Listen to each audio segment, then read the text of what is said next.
Let's examine Parshas Pinchas this year. And as our examination, we're going to choose a unique selection.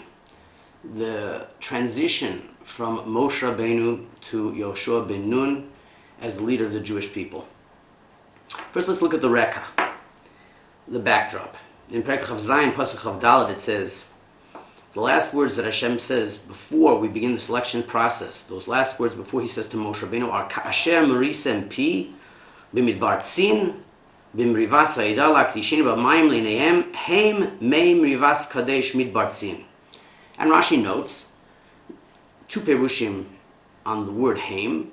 The second perush being that this is all about the Jewish people. In other words, Moshe Rabbeinu will not enter into Eretz Yisrael because the Jewish people, unfortunately, have once again caused a stir, which led to his hitting of the rock as opposed to speaking, as we saw in last week's Parsha.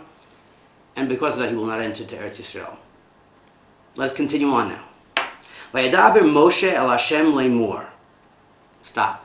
Have you ever heard that before? I doubt it. You couldn't have. Because this is the only place it appears. Not Vayedaber Hashem el Moshe le'mor. Vayedaber Moshe el Hashem le'mor. Dibur, a lashon kashe. Le'mor, saying, to whom is the Ribbon Shalom supposed to be speaking afterwards? So Rashi, of course, notes this. And he says as follows. Vayedaber Moshe el Hashem. First of all, l'hodia shvachon shel tzadikim, shekemish devtarim min ha'olam minichim tzorchon va'oskim b'tzorchei tzibur. This speaks to the praise of the leaders of the Jewish people, that they're not concerned with their own personal issues. As we saw previously, Moshe Rabbeinu had once again been told that he would not enter into Eretz Yisrael. Instead, they're concerned with the Jewish people. Le'mor, says Rashi, amorlo. What should you say? Amorlo. Hashiveni, Hashem, Moshe says to Hashem, Hashiveni, give me an answer. Imatam imane lehem parnasim lav. Is Moshe Rabbeinu really concerned that Hashem will not be memane a parnas for the Jewish people? How can that be? He continues, Yifkod Hashem elokei ruchos lechol basar ish al eidah. Elokei ruchos, Rashi explains to us, a person who can go with the ruach of every individual. What did Moshe Rabbeinu think? Did he actually think that Hashem would appoint someone who is not worthy of this job position?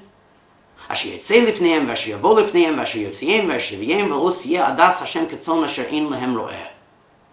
responds, Vayomer Hashem el Moshe kachachas Yoshua ben Nun ish asher ruach bo v'samachtes yadcha alav. What's happening here? If we weren't aware that we're reading Divrei Elokim Chaim, we'd think this would be a case of the lady doth protest too much. Moshe Rabbeinu is concerned that Hashem will not be meman on our point to the correct person. But rather, what we see over here is not just a comment on Moshe Rabbeinu's character, but this is the Divrei Torah that Moshe Rabbeinu wishes to teach us. That a Jewish leader must put aside all of his own personal concerns and only be concerned with Klal Yisrael. Not only that, there's no room for acrimony.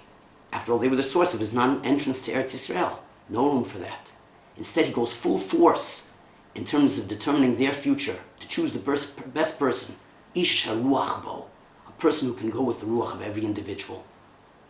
That's a lesson for Jewish leadership. It's the Divrei Torah that Moshe Rabbeinu wishes to teach us, and it's certainly a lesson for every individual as well.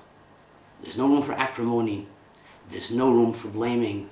There's only room for going forward.